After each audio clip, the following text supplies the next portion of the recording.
with a horse like Camelot, a horse of his presence and class. And how are you feeling as regards his preparation at this stage? No, we're happy, Nick, so far. Obviously, it was good. Everything went so well in the Guineas. Hasn't done a lot since it, but everything has been good. And like obviously, he's not a horse that will take a whole lot, so we probably won't be doing a lot between now and then. So really taking one day at a time, really. And it must have been a joy to watch the Guineas sort of in the aftermath rather than live, if you like, because I suppose watching it in real time, you were probably thinking, well, are we going to get there? Is this all going to pan out to our satisfaction? Yeah, absolutely. Obviously, it was a very nervous time because obviously he was a horse that had 2 very easy runs at 2, and he was being pitched in big time. And we knew statistics and everything was stacked against him, and he's not a horse we intended running a lot. So it was a big race, and he had a lot to learn, and a lot of things had to happen and go right for him. So it was a great result, really. I mean, are you still minded that the Guineas is the best Derby trial because the horse has actually been in the heat of proper battle rather than just beaten inferiors? Oh yeah, absolutely. Sure, everybody knows how important the Guineas is and prestige-wise for a horse, and it comes early in the year, so a horse has to be precocious, and they have to be fast, and they have to be tough, and they have to be balanced. They have to handle the dip, and then they usually have to fight at the end as well. So it was a big race to be asking them to win first time, and most of our horses first time have been coming on a lot from the runs. Well, so talking to Joseph, he's obviously been a great pro, this horse, from the word go, and he's obviously been quite straightforward to deal with. But have you noticed a difference in him since he came back from the Guineas? Have you noticed a sort of mental sharpness to him? Maybe it wasn't there before. No, I suppose he was always very natural, this horse. Mentally he was very plugged in always, and very quick learner. Yeah. He was one of those very intelligent horses that he never really had to be showed how to do anything. He always seemed to know everything. It always seemed to be second nature to him, if you know what I mean. So that was the way it was always with him. And I suppose the Guineas was a big worry because we were wondering, was this horse around before? Or do you understand? And he would have never been in that situation before. He had a lot of things to deal with, and I was still very conscious that Joseph was very anxious that he learnt a lot in the Guineas, because he knew he wasn't going to be having a lot of runs. So there was a lot of things that could go wrong, but he passed that test like he had done with them all, up to now.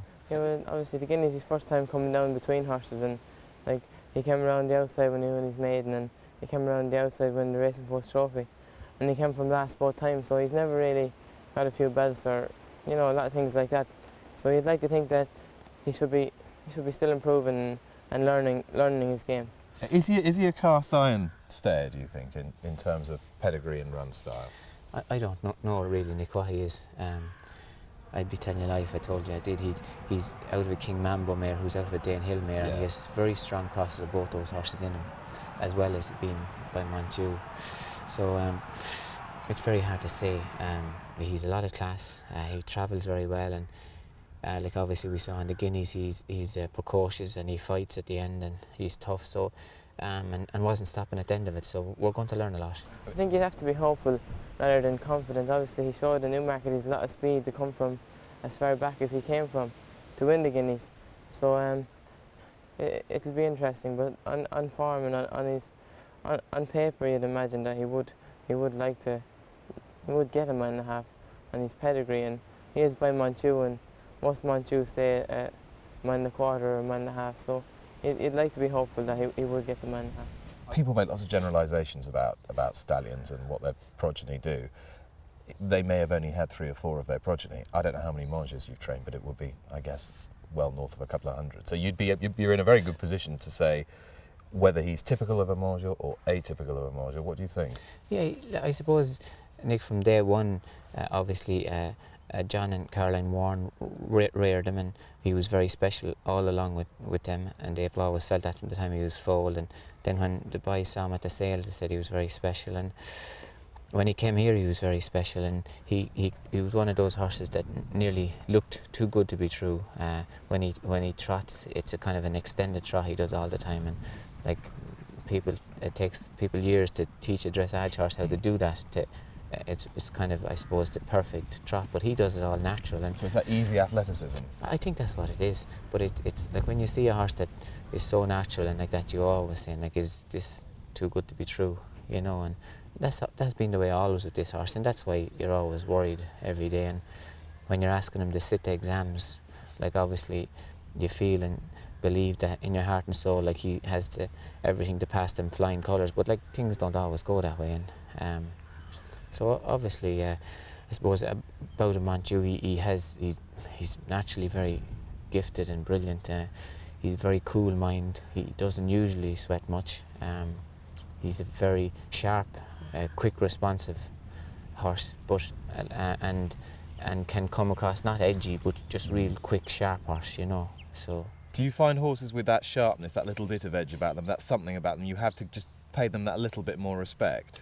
Well, I suppose I don't know whether you were just cautious and you'd have your wits about him when you're around him, because everything he does very quick. He's very calm. He doesn't depend on other horses. He's very strong personality. Where in a bunch of horses, if all the horses jump, most horses will jump with him, but he doesn't. He's very strong-willed that way. He's his own man and his own mind.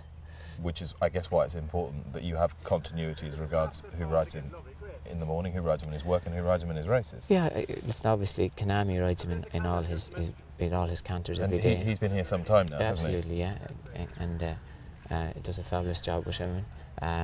Joseph rides him in all his work, and has always done so. Listen, they know him very well. And yeah, Kanami rides him out at every day at home, and he's been riding him pretty much since he came. He's done a great job with him, and he's always come to hand very quick and done things very easy. He's never really disappointed, so he's a joy to be around. I mean, taking aside the fact that he's your son, and I know you don't like to blow him up too much, but how important is the idea that Joseph is here giving you that consistency, that consistent feedback, so you're getting that continuity with the horse? Actually, Joseph has been obviously a fabulous help to us all here every day, day in, day out, and in every way. For us all, as like he's a new addition, and like not a new addition, but he's been out there all the time, but he's just stepped into a new role, and like it's been massive help for us all in every way, really. So just change the dynamic a little bit. Do you feel a bit sort of fresher, if you like, for having another pair of eyes, or? I know, absolutely. Listen, it's massive help to me, and obviously everybody else as well. You know, and like Joseph is never known anything else from the time he's been a baby, and he's young and enthusiastic, and he you know, listen, massive help to us, Nick. Yeah. Just watching you work the horses this morning on the Tattenham Corner replica, I suppose that must hit you that there's so much sort of history here with regards to the Derby. You come in and you pass the statue of Nijinsky. There's the Tattenham Corner that Dr. O'Brien designed. You always get the sense that the Derby is the most important race in creating the next generation of horses. Yeah, no, absolutely. Like obviously everybody knows that it's all about that winning post in Epsom. It's the whole breed depends on it. Every pedigree depends on it. And like obviously Dr. O'Brien built this place up from green Sada, which is incredible for us. It's an incredible facility, and all the thought and wisdom has went into it over the years, and it's really now it's really peaking because it's really mature in every way, and the sod is getting older and more solid, and the grass is, you know, it's marvellous, really. That's interesting. So you feel as the years go on, you've actually got more options, because you sort of go around the place, think, well, that would be really useful to us this year, and so on and so forth. Oh, yeah, absolutely. There's different gallops you'll use at different times of the year, at different years, because obviously every year climate is different, and the seasons are different every year, and you just have an awful lot of options. And like we're just very lucky to have a great team of people here and a great team of horses as well. So. And do you think using the Epsom replica, can you actually put your finger on it actually helping you? Absolutely. Listen, it's definitely not a. It's definitely an advantage, Nick. You know, like you saw the horses cantering around Tattenham Corner this morning. So, listen, it's a massive facility to have, and I think it's a massive help, really. Yeah. And the two fillies that you worked this morning were maybe the Guineas third, and Kist, who's a sister to Pour Moi. It just struck me how big Maybe is now. She is Aye. made up into some unit. Oh, she's a big, powerful filly. Always was. Yeah, she's big, massive, strong filly. She's like a big colt, really. Joseph was very happy with her this morning. Because normally we think, the bigger they are, the more difficult it might be for them to be sort of handy and neat and balanced for somewhere like Epsom. But do you think that's just a perception rather than a reality? Aye, I suppose so. She's big filly, but very well balanced. She's strong and like great balance. She's great strong mind, So, listen, I know what you say, but I suppose size. It's all about balance, really. And you were pretty happy with the way she performed in the Yeah, Guineas? no, you're very happy. It was her first run of the year, and she ran a lovely race. She was maybe laboured a little bit through the race, but I suppose they were in the stalls a long time, and a lot of things happened. But we were delighted with her run. And how much do you think the fact that the winner, Homecoming Queen, didn't go in the stalls helped her?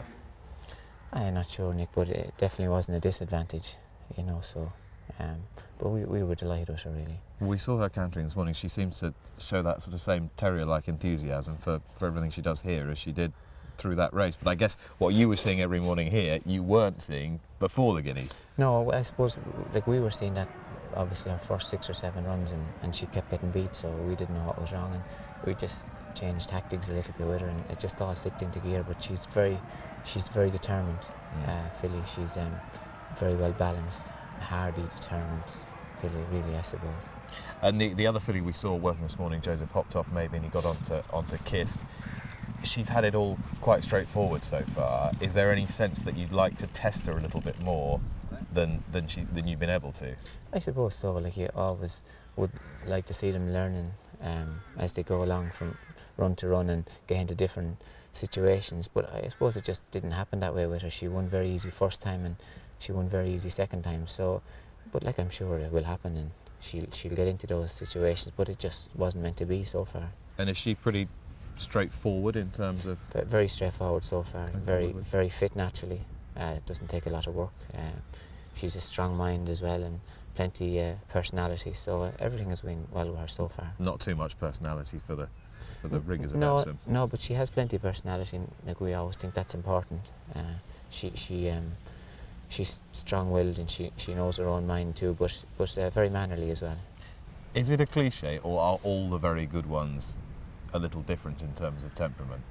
I suppose the problem is every single horse is different, and they're all made up from different traits. And if you could say, like, just because they have this attitude or they have that personality that they'll be good, you'd say that would be very easy. But the problem is every single horse comes along is made up of different stuff, different little things. And the advantage, I suppose, is when we're lucky enough to deal with a lot of horses on a daily basis, and you learn a lot of things about them, and it's just to try and remember from one to the other. But I suppose that they are all different. They're like human beings. Everybody's made up of different stuff, and different things make them tick, really. And I presume, having had so many of the same female lines, that helps you more probably than the sire lines. Yeah, no, absolutely. Listen, the same traits are in a lot of horses, both male and female. And obviously, when sisters come along, or brothers, or half brothers, or whatever, or like different stallions, you see traits in them, but then they all have different little traits from the rest of their family back along, and like blood does come through, really. And that leads us neatly back to Camelot and the idea of his potential legacy, and obviously this notion of the Triple Crown has been mentioned, and there's Nijinsky down the way there, standing proudly immortalised in bronze. Is the idea of his legacy in that regard something that quite appeals to you on a personal basis, notwithstanding what it might mean to, the sport commercially? No, listen, with Camelot, I suppose, listen, it was always take one race at a time with him, and listen, really hope that we put him to different tests, and hopefully that he's able to pass them. So really, he's taken one race at a time with him. But I suppose it always has been a very special horse, I suppose, from the time he's been born. And like, we're just very lucky to have him, and to be part of his show, I suppose. But him aside, on a sort of philosophical level, is the idea of stretching horses, of sort of pushing their boundaries, something that is quite appealing to a top trainer? Do you think the idea that you're sort of just trying to make everything a little bit more elastic? Well, I suppose it's to test the thoroughbred really. That's, Yeah. and it's to test every I pedigree. guess that's what I'm getting at. Yeah, it's that's what everyone wants to do, and like it's to expose them really, because everyone is trying to improve the breed, and if you don't expose them, you can't improve the breed, and if you don't push them to their whatever limits they can do, you don't really know. And obviously, it's a dangerous thing to be doing.